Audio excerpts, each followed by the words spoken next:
சேலம் மாவட்டத்தில் நடைபெறும் நிகழ்ச்சிகள், முக்கிய செய்திகள், திருவிழாக்கள், அரசியல் செய்திகள், ஆன்மீக செய்திகள் அனைத்தும் தெரிந்து கொள்ள சேலம் நியூஸ் டுடே சேனலை சப்ஸ்கிரைப் செய்யவும்.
வெற்றிவேல் முருகனுக்கு அரோகரா, ஞானவேல் முருகனுக்கு அரோகரா, கந்தவேல் முருகனுக்கு அரோகரா, செந்தில் ஆண்டவனுக்கு அரோகரா, பழனி பாலதண்டாய் வாணி சுவாமிக்கு அரோகரா.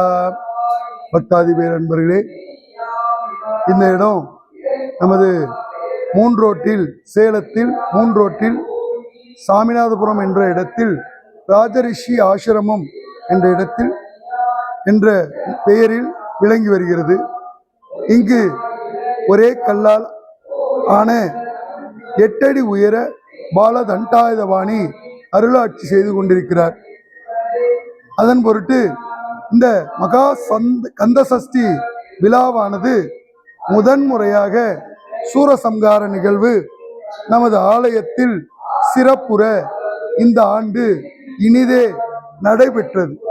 நல்ல பரிபூரணமான முறையில் சூரசம்ஹாரமானது நடந்து எல்லா பக்தர்களுடைய குறைகளை நிவர்த்தி பண்ணும் பொருட்டு பலவிதமான ஆற்றல்கள் வெளிப்பட்டு கொண்டிருப்பதால் பக்த பேரன்பர்கள், குழந்தை பாக்கியம் பெற்றவர்கள், கல்யாண தடை நீங்கியவர்கள், வேலைவாய்ப்பு பெற்றவர்கள், இளம் வீடு கட்டுவதற்கு பிராயச்சித்தம் தேடியவர்கள் அனைவருக்கும் உண்டான நல்ல பலன்களை இறைவன் இங்கே அனுக்கிரகத்தின் பொருட்டு பக்த பேரன்களின் பெருங்கடல் இங்கு கூடி ஒருமித்த நிலையில் அரோகரா கோஷத்தோடு சூரசம்ஹாரமானது இனிதே நிறைவுற்றது.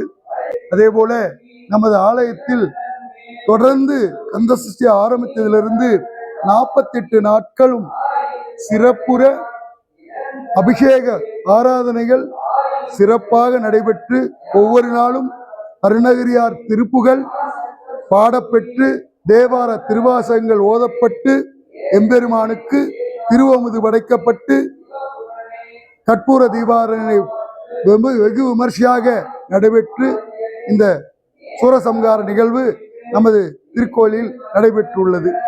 அதன் பொருட்டு பக்தாதி பேரன்பர்கள் இங்கு ராஜரிஷி ஆசிரமத்தில் அமைந்துள்ள பாலதண்டாயுதபாணியை தரிசித்து அவருடைய ஆசிகளை பெற்று வாழ்வாங்கு வாழ வேண்டுமாய் பேரன்புடன் கேட்டுக்கொள்கிறேன். வெற்றிவேல் முருகனுக்கு அரோகரா, ஞானவேல் முருகனுக்கு அரோகரா, கந்தவேல் முருகனுக்கு அரோகரா, சேனாதிபதிக்கு அரோகரா. என்னுடைய பெயர் சிவகேசவமூர்த்தி. இவ்வாலயத்தில் அர்ச்சகராக உள்ளேன்.